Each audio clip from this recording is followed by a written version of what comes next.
Kota Tangerang Selatan, Banten sedang darurat sampah. Selama sepekan terakhir, tumpukan sampah berserak dan tak terangkut di beberapa lokasi hingga menimbulkan bau tak sedap dan pemandangan tak enak. Penyebabnya yaitu penutupan tempat pemrosesan akhir atau TPA Cipecang di Kecamatan Serpong. Bagaimana duduk perkaranya? Lalu bagaimana respons Pemkot Tangsel terkait hal ini? Dan bagaimana profil serta rekam jejak masalah TPA Cipecang? Kita bahas ya.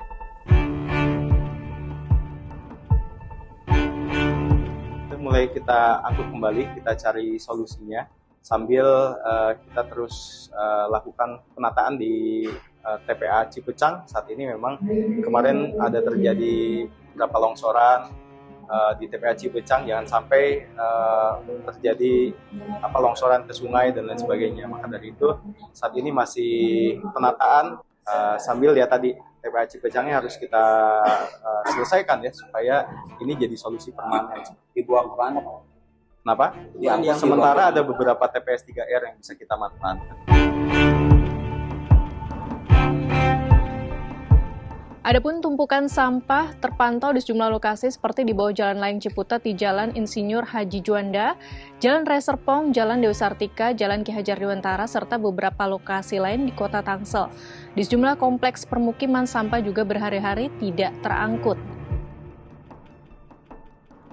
Terkait masalah ini, Kepala Dinas Lingkungan Hidup Kota Tangsel, Bani Kosyatullah, mengklaim kini Pemkot Tangsel tengah menata TPA Cipecang.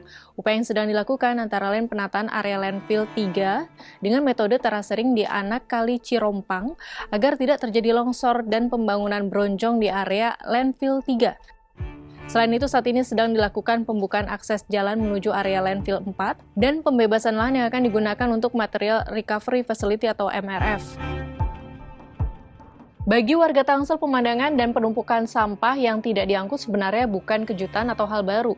Hal semacam ini adalah episode lanjutan dari masalah pengelolaan sampah yang tak kunjung mendapat solusi permanen. Adapun TPA Cipecang berlokasi di Jalan Kapling Nambo, Serpong, Kecamatan Serpong, Kota Tangsel.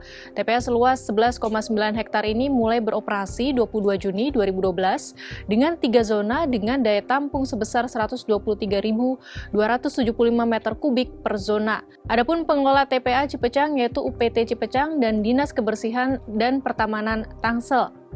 Namun sejak 2020, tanda-tanda kurangnya daya tampung TPA Cipecang sudah terasa. Pada 22 Mei 2020, turap penahan di TPA tersebut jebol, sehingga sampah tumpah ke sungai Cisadane yang berjarak sekitar 50 meter dari lokasi pengelolaan sampah. Peristiwa ini mengindikasikan TPA Cipecang sebenarnya sudah tidak mampu menampung volume sampah harian warga yang mencapai ratusan ton. Sejak saat itu, pemerintah Kota Tangsel berupaya memperpanjang operasional TPA Cipecang dengan berbagai cara. Salah satunya dengan menjalin kerjasama dengan daerah tetangga untuk mengalihkan sebagian sampah ke TPA Bangkonol di Kabupaten Pandeglang, Banten. Pemkot Tangsel juga membatasi volume sampah yang masuk ke TPA Cipecang, serta merencanakan pembangunan pembangkit listrik tenaga sampah sebagai solusi jangka panjang. Akan tetapi upaya-upaya tersebut belum sepenuhnya menjamin kestabilan sistem pengelolaan sampah di Tangsel. Setiap kali terjadi gangguan teknis atau cuaca ekstrim di area TPA Cipecang, dampaknya langsung terasa. Pada April 2025, tumpukan sampah di sekitar Jalan Otista Raya, kawasan Pasar Cimanggis Ciputat, menggunung hampir 2 meter selama beberapa hari. Gunungan sampah itu tidak hanya mengganggu pemandangan, tetapi juga meluber hingga memakan sepertiga badan jalan. Permasalahan pengelolaan sampah yang pelik juga berdampak pada warga di sekitar TPA Cipecang. TPA yang sudah penuh dengan gunungan sampah membuat warga di sekitarnya kerap kebanjiran saat hujan karena longsoran sampah menyumbat saluran air. Pada awal Desember, mereka sempat memprotes pengelola TPA Cipecang lantaran solusi yang ditawarkan hanya mengeruk longsoran. Mereka pun menuntut TPA Cipecang ditutup.